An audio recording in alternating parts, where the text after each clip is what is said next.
Hello, welcome to my maths class. Students, in my last lecture, I started vectors. In that lecture, I explained you what are the vectors and what are the different types of vectors in that lecture. And today, I started with this. What are the unit vectors along the coordinate axis? देखिए, I have taken this y-axis, x-axis, z-axis, 3D space में because it's not possible to show it here in 3D, तो हम 2D में ही ये figure बना के ये आपका x एक्सिस और ये z है और ये y बाहर की तरफ को है, ये सॉरी x बाहर की तरफ है, तो हमने इसको ऐसे इसकी ड्राइंग बनाकर इसी में इन 2D ही I try to explain it, इसको इसी तरीके से बुक्स में भी ये रिप्रेजेंट किया जाता है। अब मैं दिखाना चाहती हूँ a unit vector which is along y axis suppose या x एक्सिस पे, यहां से यहां तक एक वेक्टर है, ठीक है, इसका यूनिट लेंथ है यानी इसका मैग्नीट्यूड 1 यूनिट है, but it is along x axis, so this vector is represented bye i cap, ठीक है, unit vector along x axis is represented bye i cap, ठीक है, and unit vector along y axis यानी यहां से ये suppose करो a है, OA जो वेक्टर है that is i cap, and this is OB, ये आपका जो j कैप से रिप्रेजेंट होता है, j cap represent the unit vector along y axis, यानी यहां से यहां तक का जो मैग्नीट्यूड है वो 1 है, ये भी 1 है, but it is along x axis, it is along y axis and this is along z axis, this is k cap, इसको हम k कैप से रिप्रेजेंट करते हैं, दिस इज OC। तो मैंने आपको क्या बताया कि ये यूनिट लेंथ है इसकी मैग्नीट्यूड, तो हम i कैप का मैग्नीट्यूड क्या है 1 है, j कैप का मैग्नीट्यूड क्या है 1 है, k कैप का मैग्नीट्यूड क्या है वो भी 1 है। अब what are the i, j and k caps? i cap, j cap and k cap are the unit vectors along x axis, y axis and z axis, ठीक है, याद रखना इनका मैग्नीट्यूड हमेशा 1 होता है, ओके। तो अगर हमें ये पॉइंट दिखाना पड़ेगी, ये ए पॉइंट है, तो ए पॉइंट को आप कैसे शो करोगे 1, 0, 0, बी को कैसे शो करोगे 0, 1, 0, एंड सी को कैसे रिप्रेजेंट करोगे 0, 0, 1, ठीक है, क्योंकि यूनिट 1 यूनिट है इनकी मैग्नीट्यूड यहां से। अच्छा, अगर अब मैं बोलूं सपोज I say कि I'm moving along y axis, 2 units along y axis, तो मैं उसको कैसे रिप्रेजेंट करूंगी? I said I am moving 2 units along y axis, 2 units along y axis, तो मैं इसको कैसे लिखूंगी, कैसे इसको वेक्टर फॉर्म में रिप्रेजेंट करूंगी? तो बोलूंगी मैं x एक्सिस के अलोंग मूव ही नहीं किया 0i, फिर प्लस y एक्सिस के अलोंग मैंने 2 यूनिट्स मूव किया 2j कैप, फिर मैंने z एक्सिस के अलोंग कुछ मूव नहीं किया, तो दिस इज 0k कैप। तो इफ आई सेड सपोज 0 यहां से यहां तक मैंने मूव किया, तो मैं इसको बोलूंगी 0i cap plus 2j cap plus 0k cap. If I say I am moving 2 units along y axis, 2 units along y axis and 1 unit along z axis, तो मैं इसको कैसे वेक्टर फॉर्म में कैसे लिखूंगी?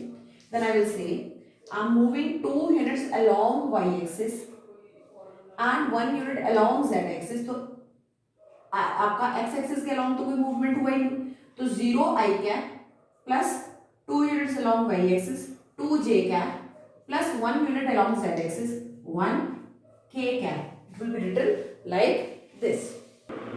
हाँ जी, पोजीशन वेक्टर, पोजीशन वेक्टर क्या होता है? Actually location of any point with respect to the origin in terms of vector is known as the position vector. कैसे मतलब? देखिए, in this plane I have taken this is suppose x axis and this is y axis, okay, and this is the origin and this is the point P, xy, and if you want to tell the location of this point P, with respect to the origin in terms of vector, vector की form में इसकी अगर मैं location बताऊं तो वो कहलाएगा position vector, यानी पोजीशन ऑफ दिस पॉइंट। अब वो कैसे, ओरिजिन के विद रिस्पेक्ट टू बताना है तो आप यहाँ पर आ जाइए, इसको ये है 0 0, ओके, और यहाँ से आपने परपेंडिकुलर ड्रॉप किया, it means P X Y का मतलब है along X axis, X axis के अलोंग आपने एक्स यूनिट कवर किया, यहाँ से यहाँ तक, यहाँ से लेकर यहाँ तक आपने एक्स यूनिट कवर किया, और ये वाई यानी यहाँ से लेकर ये क्या है, वाई। तो एक्स एक्सिस के अलोंग आपने कितना यूनिट मूव किया, एक्स, एंड वाई एक्सिस के अलोंग क्या मूव किया आपने, वाई। और अभी मैंने आपको इससे पहले क्या बताया था कि एक्स एक्सिस के अलोंग जो यूनिट वेक्टर होता है that is represented by I cap, और मैंने आपको क्या बताया था कि if you are moving 2 units along x axis then it will be written as 2 I cap, it is represented by 2 I cap. And for this point P, if for this point P you are moving x units along the x axis and y units along the y axis, then you are at this position. तो आपकी ये जो displacement है या vector है ये आप इसको कैसे दिखाएंगे, x units along y axis तो x I cap plus y units along y axis so y j cap. So this OP vector is represented by, देखो P x y be a point in the plane with respect to origin OO, then vector OP is called the position vector of point P and it is represented by x I cap plus y j cap. Okay, now if I want to find out the distance between this, अगर मुझे यहाँ distance निकालना है, इस vector का distance निकालना है तो क्या करते थे, 2 पॉइंट फॉर्म से distance formula you know that is x minus 0 whole square plus y minus 0 whole square. तो इसका जो मैग्नीट्यूड हो गया तो वो जो मैग्नीट्यूड क्या निकला आपका, आप चेक करके देख लीजिए, x minus 0 whole square plus y minus 0 whole square and this क्या आएगा, ये x square plus y square, x square plus y square आया। और अगर हमारे पास ये वेक्टर ये है आपके पास x I cap plus y j cap, so what is the I component इसका क्या है, दैट इज x, तो हमने देखा x का स्क्वायर है, I कंपोनेंट का स्क्वायर प्लस व्हाट इज इसका मैग्नीट्यूड, ये हम इसका मैग्नीट्यूड निकाल रहे हैं, एंड जो ये y है, y क्या है, j कंपोनेंट है, तो इसका मैग्नीट्यूड जो होगा वो आपका j कंपोनेंट का स्क्वायर करके, नाउ इट विल बी, अगर सपोज करो अगर आपके पास एक पॉइंट P है 3,2, दिस इज पॉइंट P, ठीक है, पॉइंट P, तो अगर हमें OP वेक्टर निकालना है तो क्या होगा, 3i cap plus 2j cap. अच्छा जी, चलिए आप मुझे मैग्नीट्यूड बता दीजिए इसका, what is the magnitude, magnitude का मतलब क्या है, it's distance from the origin इसका, क्योंकि OP vector is representing the position of this vector, sorry position of this point from the origin in terms of the vector, and OP vector का magnitude is representing the distance of this point from the origin, and that is 3 square plus 2 square. It is in the plane, यानी 2D में है। अगर यही 3D में होता, अगर आपका पॉइंट जो है वो x y z होता और प्लेन की जगह यहाँ पर इन स्पेस और यहाँ पर या इन स्पेस 3D, तो OP वेक्टर कैसे आप निकालते, OP वेक्टर बिल्कुल ऐसे ही करेंगे, बस आपने यहाँ पर x I cap plus y j cap plus z k cap करना है, और इसका मैग्नीट्यूड किसी भी वेक्टर का मैग्नीट्यूड x कंपोनेंट का स्क्वायर प्लस y कंपोनेंट का स्क्वायर प्लस z कंपोनेंट का square and then take the square root, this is the magnitude of this vector.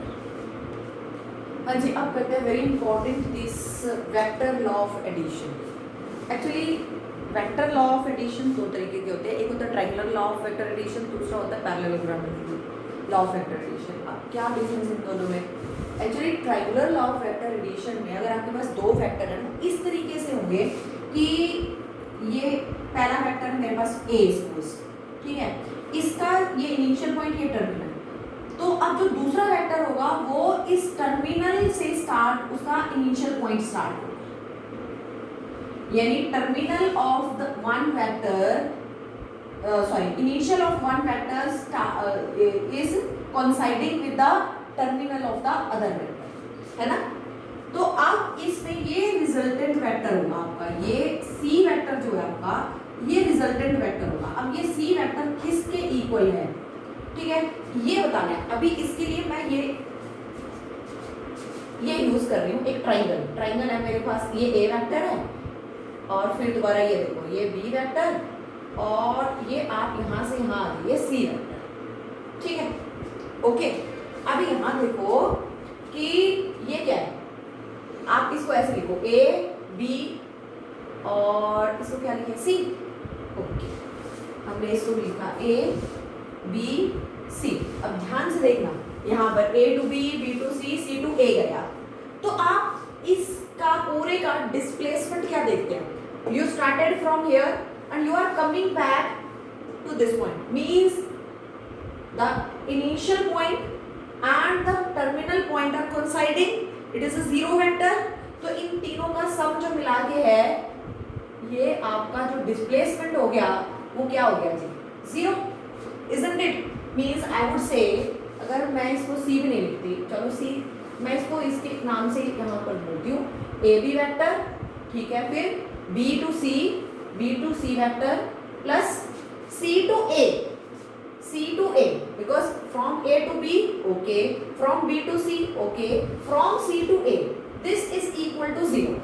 If I take this CA to this side, then AB vector plus BC vector is equal to minus of CA vector, isn't it?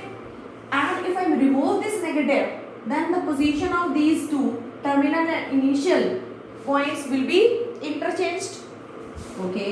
So it will become AB vector plus BC vector is equal to AC vector. What is here? यही चीज है यहाँ पर, ये देखिए, ये आपका A vector है, ये B वेक्टर है, ठीक है, ये AB प्लस BC, ये किसके इक्वल है, फ्रॉम A to C। यही आपका ट्रायंगुलर लॉ ऑफ एडिशन, यानी कि आपका जो C वेक्टर ये आया है from here to here, C vector is equal to A vector plus B vector, या हम इसको बोलेंगे कि AC वेक्टर जो है, C vector means AC vector from A to C vector, ठीक है, A to C point, sorry, that is equal to A to B plus B to C। This is your triangular law of addition, okay. And students, next is parallelogram law of vector addition. अब इसमें क्या है कि हमें को initial vectors लेने हैं। को इनिशियल वेक्टर्स मीन्स अगर सपोज करो एक वेक्टर है आपके पास ओ ए और दूसरा है ये ओ बी, सपोज करो ये वेक्टर है आपके पास ए वेक्टर और ये वेक्टर है आपके पास B vector, and these are co-initial vector, this time these are co-initial vectors. यही डिफरेंस आपका पैरेललोग्राम वेक्टर एडिशन और उसमें को इनिशियल वेक्टर्स नहीं थे, इसमें को इनिशियल वेक्टर्स हैं। अगर इसके को इनिशियल वेक्टर्स हैं ये, तो फिर हम क्या करते हैं कि ये वेक्टर को हम यहाँ पर पैरेलल इसके यहाँ से ले आए, क्योंकि हम इसको triangular law of vector addition में कन्वर्ट करने वाले हैं। देखिए कैसे, तो हमने क्या किया, ये पूरा का पूरा वेक्टर बस इसका पोजीशन चेंज करके यहाँ से यहाँ पैरेलली ये ले आए, ये बी वेक्टर हम यहाँ ले आए, ठीक है। और अभी हमने जो पढ़ा है, अच्छा, और ये अभी हमने जो पढ़ा है उसके अकॉर्डिंगली ये वेक्टर क्या बन गया, ये अगर मैं इसको सी नाम दे दूँ, ठीक, ये आपका था, ये ऐसे है, ठीक है, ये ऐसे और ये आपका ऐसे है, तो ये OC वेक्टर क्या बन गया, अभी हमने पढ़ा parallelogram, sorry, triangular law of vector addition के साथ। देखो ये इसका टर्मिनल है, टर्मिनल पॉइंट से ये इस वेक्टर का इनिशियल पॉइंट यहाँ से स्टार्ट हो गया, ठीक। तो triangular law of vector addition के अकॉर्डिंग जो थर्ड साइड ऑफ ट्रायंगल होगी वो A vector plus B vector होगी कि नहीं। अच्छा, अब आपने इसके पैरेलल इसको ड्रॉ कर दिया ऐसे, यहाँ से ऐसे, ठीक है, तो ये पैरेललोग्राम बन गया। तो पैरेललोग्राम का ये डायगोनल बन गया कि नहीं बन गया, तो इसका मतलब जो रिजल्टेंट वेक्टर है वो इसका डायगोनल आ गया A प्लस B। अच्छा, अभी हमने क्या किया यहाँ पर, अगर सपोज करो आपका ये जो B वेक्टर अपर डायरेक्शन में है, अगर मैं इसको नीचे लोअर डायरेक्शन में लूँ, नीचे वाली डायरेक्शन में इसको लिया, यहाँ से ऐसे लिया अपोजिट डायरेक्शन में, ठीक है, तो ये B वेक्टर यहाँ आ गया कि नहीं। अब हमने इसके पैरेलल ये वेक्टर लिया, सॉरी ये माइनस बी हो गया क्योंकि अपोजिट डायरेक्शन आ गई, negative of the above vector, तो ये भी आपका नेगेटिव बी हो गया ऐसे, माइनस बी क्योंकि ऊपर प्लस बी है, नीचे माइनस बी होगा, लेकिन वेक्टर तो वही है but it is in the opposite direction with the same magnitude but direction is opposite. अब आपका ये आपका ए वेक्टर है, तो हमने इसको ए वेक्टर को वैसे ही रखा, बिल्कुल सेम वैसे ही रखा, इसको उसी डायरेक्शन में रखा, ठीक है। तो ये अगर आपका इस डायरेक्शन में था, मैंने इसको भी इसी डायरेक्शन में इसके पैरेलल यहाँ पर ए वेक्टर बना दिया। ये अब मैं अगर इसको ज्वाइन करती हूँ यहाँ से, ठीक है, ऐसे, अब इसको ज्वाइन किया तो एक मिनट जरा देखो कैसे बनाइए, ये इधर है तो ये वेक्टर इधर देखो, ये वेक्टर ऐसे, इसके टर्मिनल से इसका इनिशियल वेक्टर स्टार्ट हो गया ये, ठीक है, और ये वेक्टर, तो ये वेक्टर कैसे बनेगा, इस अपर ट्रायंगल के अकॉर्डिंगली इन दोनों का सम, इन दोनों का सम, तो ये आपका A and minus B vector का सम क्या बनेगा, A vector minus B vector. तो अगर मैं अब ये भी parallelogram and the same parallelogram is this, क्योंकि उसी की साइड्स लेके आपने बनाया, अगर आप इसको यहाँ से उठा के इसके साथ ओवरलैप कर दें तो ये ए माइनस बी वेक्टर क्या है, ये आपका ये वाला है, यानी कि एक डायगोनल अगर पैरेललोग्राम का a प्लस बी वेक्टर होगा तो दूसरा पैरेललोग्राम उसी पैरेललोग्राम का जो दूसरा डायगोनल होगा वो a vector minus B vector होगा।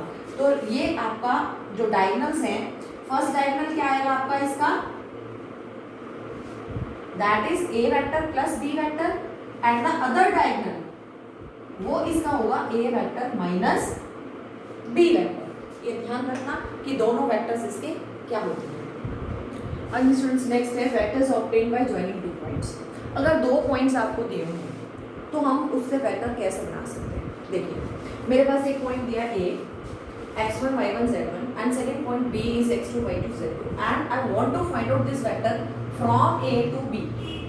ये a to b जो वेक्टर है I want to find out this कि ये वेक्टर क्या होगा। उसके लिए सबसे पहले मैं क्या कर रही हूँ, मैंने क्या बोला था आपको, पहले याद करो, I told you if there is a point A is given then the vector which with respect to origin इसकी जो बताता है इसकी पोजीशन क्या है, that is the position vector of that particular point।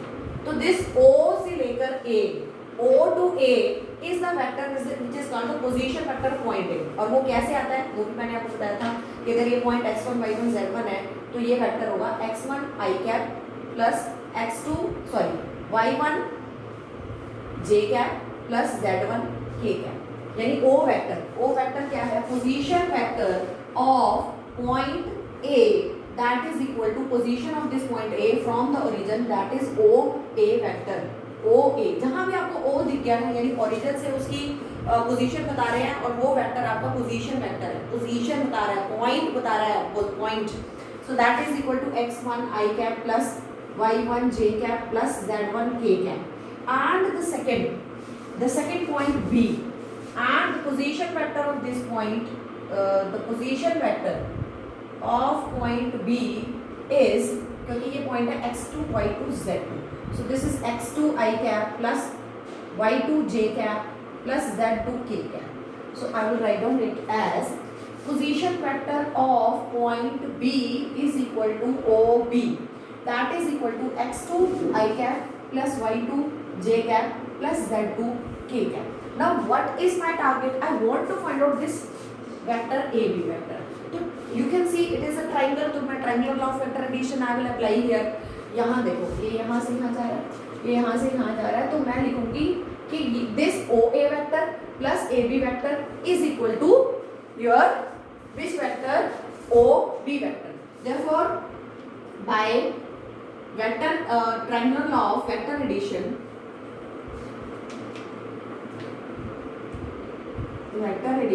I will have OA vector plus AB vector is equal to OB vector। You can see, okay। So now it will become AB vector, I want to find out AB vector, so AB vector will become OB vector minus OA vector, isn't it? So it will become AB vector। कभी भी याद रखना इसको कि whenever you want to find out any you have been given any 2 points and you want to find out the vector which is obtained by joining these points, then what to do, final, ये जो final terminal point जो होगा उसका position vector minus the position vector of the initial point, ये करना है। Final terminal का position vector minus initial का पोजीशन वेक्टर, ये आपको ध्यान रखना है। तो अब OB क्या था, OB x 2i minus y2j plus z2k and minus OA is x1i plus y1j plus z1k, और आप इसको जब इसका डिफरेंस लेंगे i और i कंपोनेंट्स का difference x2 minus x1 i cap plus y2 minus y1 j cap plus z2 minus z1 k cap, simple सा। अभी अब हमें अगर करना है, अगर सपोज करो मैं कोई एग्जांपल लेती हूँ, सपोज मेरे पास पॉइंट A दिया हुआ है 1 5 7 एंड पॉइंट B मेरे पास गिवन है 3 2 and 5 and suppose this is given to me and I want to find out this vector AB vector क्या होता है, OB vector minus OA vector, so I will do it directly, B minus A पहले I components 3 minus 1 2 I cap, this is 2 I cap, okay, this is 3 minus 1 I cap plus 2 minus 5 J cap plus 5 minus 7 K cap। बस आपको ये याद रखना है, पहले B A B, तो terminal वाले जो पॉइंट्स हैं वो पहले लिखने हैं आपने, ये बहुत इंपॉर्टेंट होता है, नहीं तो आपका जो वेक्टर है वो अपोजिट डायरेक्शन में आ जाएगा, वो उल्टी डायरेक्शन में आपका वेक्टर आ जाएगा and that will be completely wrong, ठीक है। This is 2i minus 3j plus minus 2k, this is the vector which is obtained by joining two points। and students अगर मेरे पास एक वेक्टर है a vector xi cap plus yj cap plus zk cap, तो ये form जो है इस vector की कहलाती है कॉम्पोनेंट फॉर्म ऑफ वेक्टर, क्योंकि इसमें सारे कॉम्पोनेंट्स भी हमने दिया है, ठीक है। This is called component form of vector. अब इसमें स्केलर कंपोनेंट कौन से हैं, स्केलर मींस मैग्नीट्यूड बताना, आपने डायरेक्शन नहीं बताना, तो x y z these are the scalar components of the vector. Direction ratios of vector भी यही होते हैं, अगर हम इसको लिखें x y z, ये इसकी डायरेक्शन रेशियोज हैं, जिसका हम we are going to make the use of these direction ratios in next 3D, बहुत ज़्यादा यूज करेंगे इसका। तो याद रखना, कोई भी वेक्टर अगर आपको सपोज करो एक वेक्टर दिया है 2i plus 3j minus 5k cap, अगर ये ए वेक्टर दिया है तो मैं लिखूंगी direction ratio of a vector is 2 3 minus 5, या इसको लगाओ या नहीं लगाओ कोई फर्क नहीं पड़ता, लेकिन हम इसको मोस्टली ऐसे लगा देते हैं 2 3 minus 5, these are the direction ratios of any vector, ठीक है। और इसी को हम स्केलर कंपोनेंट भी बोल रहे हैं।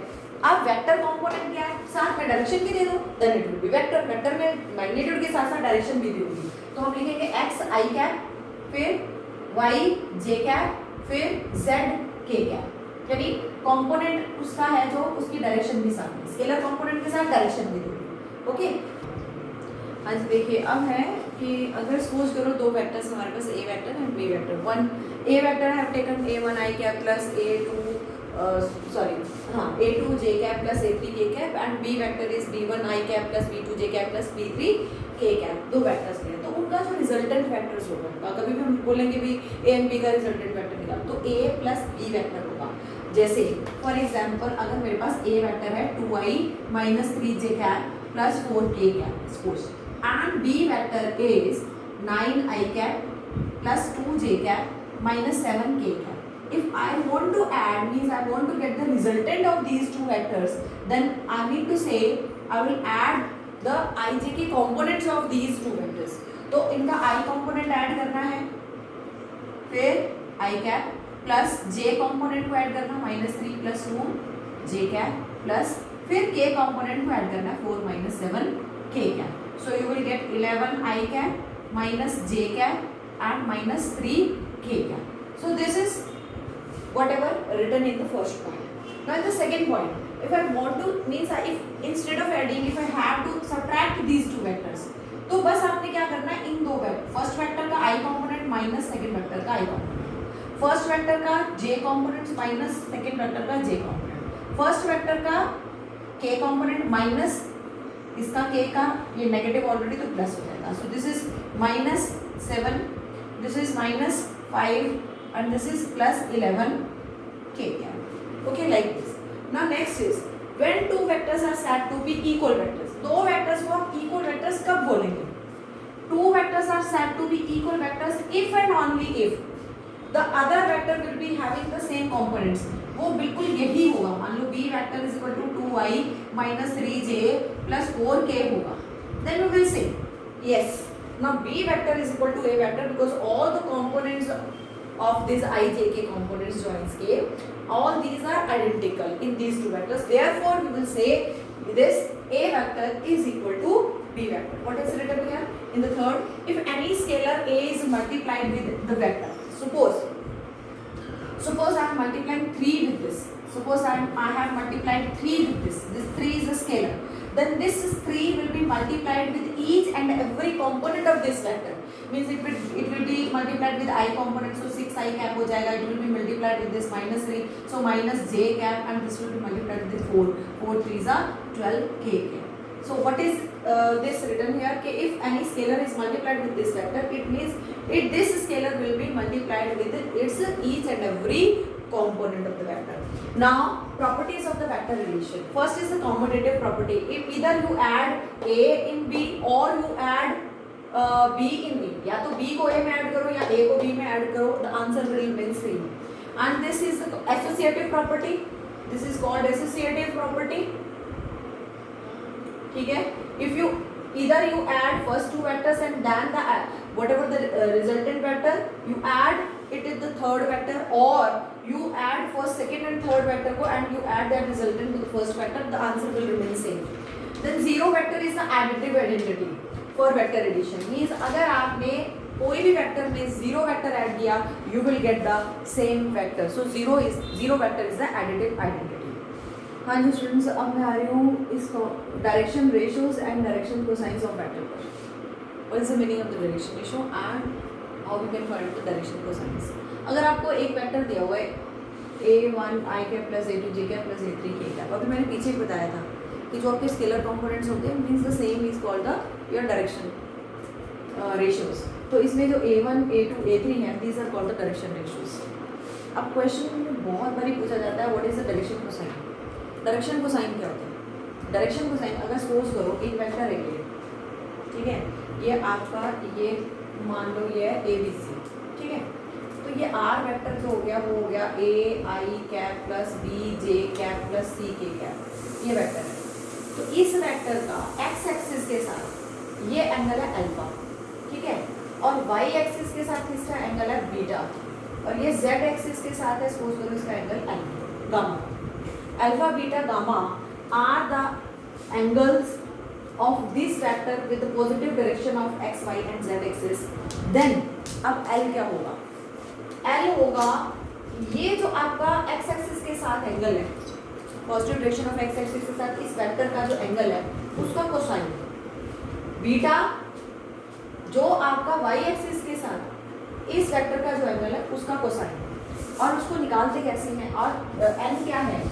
ये आपका डायरेक्शन कोसाइन है, ये भी डायरेक्शन कोसाइन है, ये भी डायरेक्शन कोसाइन है, ठीक है. तो आपके डायरेक्शन कोसाइंस ये हैं L M.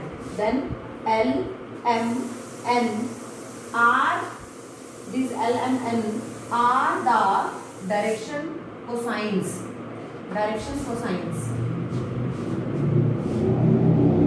Of vector R. ये आपके डायरेक्शन कोसाइंस है. अब इन डायरेक्शन कोसाइंस को निकालते कैसे हैं? इसके लिए यूनिट वेक्टर निकाला जाता है. क्या निकाला जाता है? यूनिट वेक्टर, ठीक है. यूनिट वेक्टर अब cos अल्फा जो है L is equal to cos alpha, M is equal to cos beta and N is equal to cos gamma. जैसे अभी मैं एग्जांपल से समझाती हूँ. सपोज करो मेरे पास एक वेक्टर है 2i minus 3j plus 4k suppose. Then what are the direction ratios of a vector? This is 2 minus 3 and 4, ठीक है. डायरेक्शन रेशियो से एक वेक्टर. अब मुझे डायरेक्शन कोसाइन निकालनी है. डायरेक्शन कोसाइन के लिए I will find out the unit vector. Unit vector कैसे निकलता है? इस वेक्टर को इसी की मैग्नीट्यूड से डिवाइड कर दो. तो आपने एक यूनिट वेक्टर निकाला 2 अपॉन क्या होगा ये 4 प्लस 9 13 13 प्लस 16 29, ठीक है. This is 4 plus 9 plus 16 29 square root 29 I cap, then minus 3 upon square root 29 j cap plus 4 upon square root 29 k cap. तो इसमें ये जो आपके यूनिट वेक्टर के डायरेक्शन रेशियोज क्या हैं, ये यूनिट वेक्टर के डायरेक्शन रेशियोज हैं, उसी को हम डायरेक्शन कोसाइन बोलते हैं. It means whenever you are to find out क्या direction cosine, you are to, it means find out direction, unit vector निकालने के बाद बोलेंगे आप direction cosines of a vector. Direction cosine vector a के क्या है, 2 by root 29 minus 3 bye root 29 and 4 by root 29. तो हमने कैसे निकाला उसको, this a component divided by the magnitude of a vector, then this b component, this j का component divided by its magnitude, then k का component divided by its magnitude. That's what I have written. L जो आपका direction cosine LMN है, L को आप cos alpha से represent करते हैं. Alpha I explain you what is alpha, is the angle between the vector and positive direction of X axis. That is a component of the vector, यानी कि आपका जो आई जो यूनिट वेक्टर उसके along X axis के along जो unit vector है, sorry X axis के along upon the magnitude of the vector, then m is equal to cos beta. ठीक है, आपका j component divided by the magnitude, n vector cos gamma, that is आपका k component upon the magnitude of the vector. अब clearly if you add, अगर इसको square करके add कर दो, ऊपर a स्क्वायर हो जाएगा, नीचे स्क्वायर रूट हट गया, इधर b स्क्वायर, नीचे स्क्वायर रूट हट गया, c स्क्वायर, इसका भी स्क्वायर रूट हट जाएगा. Then you will square and add these all these. अगर मैंने इसको ऐड स्क्वायर कर लिया तो ये क्या आ जाएगा, a square upon a square plus b square plus c square. फिर मैंने m का भी स्क्वायर कर लिया, तो आ जाएगा b square upon a square plus b square plus c square. फिर मैंने n का भी स्क्वायर कर लिया, यानी इसका भी, तो ये आ जाएगा c square upon a square plus b square plus c square. You can see in all these denominators are same, तो आप न्यूमरेटर्स को डायरेक्टली ऐड कर लेंगे, a square plus b square plus c square upon a square plus b square plus c square cancel हो गया, ये 1 आ जाएगा.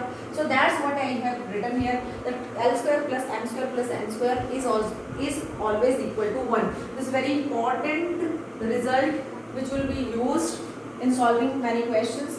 अच्छा, इसके बाद L किसके इक्वल था, cos अल्फा, M किसके इक्वल है, cos बीटा, एंड N किसके इक्वल है, cos gamma. Means cos square alpha plus cos square beta plus cos square gamma is equal to 1 होता है. लेकिन ध्यान रखना, whenever any vector is given in the component form, जैसे कि ये कंपोनेंट फॉर्म होती है वेक्टर की, अगर आपको दिया है उसका डायरेक्शन कोसाइन निकालना है तो सबसे पहले यूनिट वेक्टर निकालो.